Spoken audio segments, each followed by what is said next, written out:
அனைவருக்கும் வணக்கம் மாஸ்டர்ஸ். இன்னைக்கு பத்ரிஜியோட ஞான அனுபவம் பத்தி சுஷீலா மாஸ்டர் நமக்கு சொல்ல போறாங்க. வணக்கம் மாஸ்டர், நீங்க சொல்ல ஆரம்பிக்கலாம். வணக்கம்மா. மாஸ்டர் அனைவருக்கும் வணக்கம். நம்ம பிதாமகர் பிரம்மர்ஷி பத்ரிஜி அவர்கள் நம்ம அனுபவ ஞானம் பத்தி எழுதி இருந்தது சொன்னதுதான் எனக்கு தெரிஞ்சதுல சொல்ல வர்றேன். நம்ம அனைவருமே என்ன சொல்றாருன்னா, மனித வாழ்வின் அனுபவ ஞானம்ங்கிற மூட்டையை பெறுவதற்காகத்தான் இந்த உலகிலேயே பூமிக்கே வந்தோம் அப்படின்னு சொல்றாரு அவரு. அதனால நம்ம என்ன பண்ணணும், ஒவ்வொரு நொடியும் நம்ம இங்க உலகத்துல இருக்கிற ஒரு நொடியுமே நாம் கற்றுக்கொள்ளணும். எதையாவது நம்ம கற்றுக்கொண்டேதான் இருக்கணும் அப்படிங்கிறாரு. முதலில் மனிதர்கள் அனைவருமே எடுத்துட்டீங்கன்னா விலங்குகளிடமிருந்து நம்ம கத்துக்கணும். விலங்குகளிடமிருந்து கத்துக்கிறது ரொம்ப நல்லது. ஏன்னா மனிதர்கள் அனைவருமே விலங்கு இனத்திலிருந்தும் பறவை இனத்திலிருந்தும் தாவர இனத்திலிருந்தும் தான் நம்ம எத்தனையோ விஷயங்களை கற்றுக்கொள்ளும்படியா இருக்குது இல்லையா? அவங்க கிட்ட எல்லாம் இருந்துதான் நம்ம கத்துக்கணும். ஆனா ஒரு நாயை பார்த்து நம்ம என்ன பண்ணலாம், விசுவாசமா நம்ம எப்படி இருக்கலாம் அப்படிங்கிறத கத்துக்கலாமா. ஒரு நாய் எப்பவுமே நன்றியோடு இருக்கும் இல்லையா? நம்ம கொஞ்ச நாள் அதை பார்த்துக்கிட்டாங்க கூட நம்மளை எங்காவது பார்த்தா கூட வாழை ஆட்டிட்டு ரொம்ப நம்ம பக்கம் வரும். அதனால விசுவாசத்தை பத்தி நம்ம நாயிடம் கற்றுக்கொள்ளணும்னு சொல்லியிருக்காரு. அதுக்கப்புறம் நீங்க பாத்தீங்கன்னா, ஒரு பூனையை பார்த்து சுறுசுறுப்பா எப்படி இருக்குதுங்கிறத கத்துக்கணும்னு சொல்றாரு. ஒரு பறவையை பார்த்து நம்ம எப்படி சுதந்திரமா இருப்பதை கற்றுக்கொள்ளணும்னு பத்ரிஜி இந்த மாதிரி ஒரு பறவைகளும் விலங்குகளையும் பார்த்து, அப்புறம் எறும்பை பார்த்து நம்ம என்ன கத்துக்கணும்னு சொல்றாருன்னா, நம்ம ரொம்ப ஒழுக்கத்துடன் எவ்வாறு வேலை செய்யணும் அப்படிங்கிறத எறும்பை பார்த்து கத்துக்கணுமா. அதனால ஒரு பறவையை பார்த்து ஒரு மீனை பார்த்து அப்புறம் வசதியாக எப்படி விளையாடுவது என்பதை கத்துக்கணும் பொதுவா அப்படிங்கிறாங்க. இது போன்ற விலங்கினம் அனைத்துமே நம்ம இயற்கையுடன் எவ்வாறு ஒன்றி வாழ்ந்து வருகிறது அப்படிங்கிறத முதல்ல நம்ம கத்துக்கணும். ஒவ்வொரு விலங்குமே அதுக்கு மற்றவருடைய வாழ்வில் எப்பவுமே தலையிடாது. அதாவது தன்னுடைய வேலையை பார்த்துட்டு எவ்வாறு செய்யறோமோ அந்த மாதிரி அதாவது அதோட வேலையை பார்த்துதான் அதை பார்த்து நம்ம கத்துக்கணும். நம்ம வேலையை நம்ம பார்த்துக்கணும். அதே மாதிரி தாத்தாத் ரேயர்ங்கிற ஒருத்தர் அவங்க என்ன சொல்லியிருக்காங்கம்மா, ஆனந்தமா எப்படி வாழ்வது என்ற விஷயத்தை, நம்ம சந்தோஷமா எப்படி வாழலாங்கிற விஷயத்த 24 வகையான விலங்குகளிடமிருந்து அவர் கற்றுக்கொண்டுள்ளாராம். அதே மாதிரி இப்ப சிவனை எடுத்துட்டோம்னா நந்தியிடம் இருந்தோம், பார்வதி அம்மையார் எடுத்துட்டோம்னா புலியிடம் இருந்தோம், நம்ம பிள்ளையார எடுத்துட்டோம்னா எலியிடம் இருந்தோம், குமார சுவாமின்னா அதாவது நம்ம முருகர் மயிலிடமும் இருந்தோம் நல்லதை கற்றுக்கொண்டனர் அப்படின்னு இதுல சொல்லியிருக்காரு. அத பெற்றோர்கள் என்ன பண்ணணும்னா, பெற்றோர்கள் அனைவருமே தன்னுடைய பிள்ளைகளிடமிருந்து கற்றுக்கொள்ள வேண்டும் அப்படின்னு சொல்றாங்க. ஏனெனில் குழந்தைகள் அனைவருமே பெற்றோர்களுக்கு கற்றுக் கொடுக்கத்தான் குடும்பத்தில் பிறக்கிறார்கள். அந்த குழந்தை பருவத்தில் அவங்க தூய்மையான ஆத்மாவாக இருப்பார்கள். ஆகையால் குழந்தைகளிடமிருந்து பெற்றோர் தான் கற்றுக்கணும் அப்படின்னு அடிச்சு சொல்றாரு. ஆனா நம்ம என்ன பண்றோம்னா, துரதிருஷ்டம் என்னன்னா, பெற்றோர் தங்களுக்கு எதுவும் தெரியாட்டி கூட சரி, அனைத்துமே தங்களுக்கு தெரிந்ததை போல குழந்தைகளுக்கு கற்று தருவார்கள். அதனால பெற்றோர்கள் தங்களுக்கு தெரியாதவற்றையும் தெரிஞ்சவற்றையும் தெரியாதவற்றை கூட தெரியாத ஒண்ணுமே ஆனா அதை தெரிஞ்சது போல குழந்தைகளுக்கு கற்று தருவாங்க.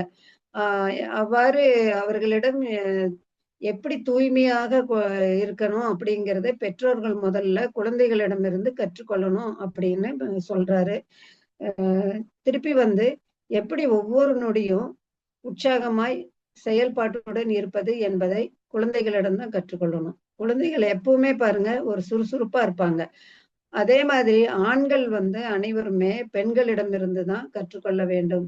என்னன்னா இந்த பூமியில் உள்ள பெண்கள் அனைவருமே ஆண்களுக்கு நிறைய விஷயங்களை கற்று தருவதற்காக தான் வந்திருக்காங்க. அவங்கெல்லாம் குருக்கள்னே சொல்றாங்க. குருமார்கள் யாருன்னா பெண்கள் தான் ஆண்களுக்கு குருமார்கள் அப்படின்னு பிதாமகர் பத்ரிஜி சொல்றாரு.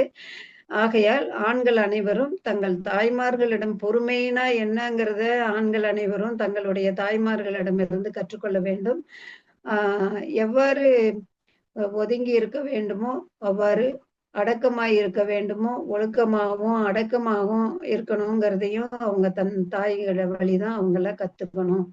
மேலும் எவ்வளவு கொடுக்கும் ஞானத்தை பெற்றிருக்க வேண்டும் என்று ஆண்கள் அனைவரும் பெண்களை பார்த்து தான் கொடுக்கிற ஞானம் யாருக்கு அதிகமா இருக்குன்னா நமக்கு தான், பெண்களுக்கு தான் அதிகமா இருக்கும். அதனால கொடுக்கும் ஞானத்தை பெண்களிடமிருந்து தான் ஆண்கள் கத்துக்கொள்ளணும். அசைவம் உண்பவர்கள் இருக்கிறாங்கன்னு வைங்க, அவங்க அனைவருமே சைவம் உண்பவர்களிடமிருந்து கற்றுக்கணும். அசைவம் உண்பவர்கள் ஏன் இந்த எல்லாத்தையும் மாமிசத்தை நல்லா ருசியாக சமைத்து சாப்பிடுறாங்க இல்லையா? அப்போ அவங்க அந்த விலங்குகளினுடைய கொடுமைகளையோ அதை அனுபவிக்கிற அந்த வழியை பத்தி தெரியாம தன்னுடைய உடம்புக்கு அந்த அசைவம் சத்துள்ளதுன்னு நல்லா பிரியாணி எல்லாம் போட்டு சாப்பிடுவாங்க. அந்த மாதிரி இருக்கிற அனைவருமே சைவம் உண்பவர்களிடம் சுத்த சாத்வீக உணவை பற்றி எவ்வாறு உண்ண வேணும் அப்படிங்கிறத கத்துக்கணும் அப்படிங்கிறத சொல்றாரு. திருப்பியும் இந்த படைப்பில் நம்ம எடுத்துட்டோம்னா நம்ம உடனே பிறந்து நம்மை போலவே நிம்மதியாக வாழும் விலங்குகள் இருக்குது இல்லையா? அந்த விலங்குகளிடமும் பறவைகளிடமும் மற்றும் நீரில் வாழும் இந்த மீன் இந்த மாதிரி எவ்வாறு நீரில் வாழும் இனங்களிடமிருந்து எவ்வாறு அன்பு செலுத்த வேண்டும் என்பதை சைவம் உண்பவர்களை பார்த்துதான் அசைவம் உண்பவர்கள் கற்றுக்கொள்ள வேண்டும். அசைவம் என்பது வன்முறையுடன் கூடிய கொடுமையான ஒரு உணவு இல்லையா? ஆகையால் அசைவம் உண்பவர்கள் அனைவருமே சைவம் உண்பவர்களை பார்த்து இக்கணமே அஹிம்சை தர்மத்தை கடைபிடிப்பதை கற்றுக்கொள்ளணும். தியானம் செய்யாதவர்கள் இருக்காங்க இல்லையா நிறைய பேரு. அப்ப தியானம் செய்யாதவர்கள் என்ன பண்ணணும்னா தியானம் செய்பவர்களிடமிருந்து கற்றுக்கொள்ள வேண்டும். தியானம் செய்யாதவர்கள் எப்படி இருப்பாங்க? அவங்க எதுலையுமே ஒரு அவங்க யானைகளை பார்த்து எவ்வாறு அமைதியாக மற்றும் ஆனந்தமாக வாழ்வது அப்படிங்கிறத கத்துக்கணும்னு சொல்றாரு. தியானத்தில் பிரபஞ்ச சக்தி நம்ம ஈர்த்துக்கிறோம். அதனால 3ஆம் கண்களை எப்படி நம்ம திறப்பது அப்படின்னு தெரிஞ்சிட்டு அந்த சூட்சும உடலினுடைய அனுபவங்களை எல்லாம் கேட்டு 7 உடல்களை பற்றி கற்றுக்கொள்ளணும். தியானத்துக்குன்னு நம்ம வந்துட்டோம்னா நம்ம ரொம்ப நல்லா எல்லா விஷயத்தையும் அந்த அனுபவங்களை எல்லாம் பெறணும் அப்படின்னா நம்ம தியானத்தில் வந்த ஒருத்தரால் தான் தியான அனுபவங்களை பெற முடியும். அதனாலதான் என்னங்கிறாங்க, தியானம் செய்யாதவர்கள் அந்த தியானம் செய்தவர்களுடைய அனுபவங்களை எல்லாம் கேட்டு அதன் பிரகாரம் அவங்க கற்றுக்கொள்றது ரொம்ப நல்லது. அதே மாதிரி கர்ம சித்தாந்த வேலை செய்யும் முறையையும் ஞானிகளிடம் கற்றுக்க வேணும். சரியில்லாத வார்த்தைகளை பேசுபவர்கள் அனைவருமே எப்படி இருக்கிறாங்க? சரியில்லாத வார்த்தைகளை பேசுறதுனால எவ்வளவு ஒரு ப்ராப்ளம் வருது இல்லையா வாழ்க்கையில? அதனால தியானம் செஞ்சிட்டு இருக்கிறவங்க எப்பவுமே சரியான பேச்சுதான் பேசுவாங்க. அதாவது மற்றவர்களுடைய மனசு நோகாம எப்படி பேசணும் அப்படிங்கிறத கத்துக்கணும். அத தியானம் செய்யாதவர்கள் தியானம் செய்தவர்களை பார்த்து நிறைய கத்துக்கணும். அவங்க தியான அனுபவங்களை கேட்டுக்கணும். அந்த அனுபவங்களை கேட்டுக்கிறது மட்டும் இல்லாம அவங்களுடைய பேச்சு, அவங்களுடைய நிதானம், அவங்க நடந்துக்கிற முறை அதெல்லாம் தெரிஞ்சுக்கணும். மேலும் 100 வருடங்களுக்கு பிறகு மனிதர்களோடு மனிதன் பேசுவதற்கு வார்த்தையே இருக்காது அப்படிங்கிறத அடிச்சு சொல்றாரு இதுல. எப்படின்னா அப்பொழுது பொதுவா அவற்றின் தேவையே இருக்காது இந்த மனித இனத்திற்கு. ஏன்னா இங்க யோசிச்சு பார்த்தோம்னா அங்கு உள்ளவர்களுக்கு மற்றும் அங்கு பேசுறது இங்கு உள்ளவர்களுக்கும் அங்கு உள்ளவர்களுக்கும் டெலிபதியின் வழியாகவே அனைத்துமே நம்ம தியானம் செய்யும் போது நம்ம ஒருத்தருக்கு ஒருத்தர் புரிஞ்சுக்குவோம். அதனால இனி வார்த்தைகளினுடைய தேவையே மனித இனத்திற்கு சுத்தமாக இருக்காது அப்படின்னு பத்ரிஜி சொல்றாரு. மனித இனம் அனைத்துமே தாவர இனத்திலிருந்து கற்றுக்கொள்ளணும். தாவர இனத்திலிருந்து எப்படி கத்துக்கிறதுன்னு நினைச்சிட்டீங்கன்னா, ஒரு தாவரம் எடுத்துக்குங்க. அது முதல் வந்து நமக்கு பூவை கொடுக்குது, காய்கறி கொடுக்குது, பழங்களை கொடுக்குது. அதே தாவரம் மரம் ஆகும் பொழுது அந்த மரம் வந்து தானு வந்து அழிந்தாலும் கூட அந்த மரத்திலிருந்து நிறைய பர்னிச்சர்ஸ் எல்லாம் செய்யறோம் இல்லையா? அதெல்லாம் செய்யற அந்த மாதிரி தாவரங்களை பார்த்து நம்ம என்ன பண்ணணும்னா, எதுவுமே நம்ம வந்து மற்றவர்களிடம் வந்து திருப்பி எதிர்பார்க்க கூடாது. நம்மனால முடிஞ்சத செய்யணும்.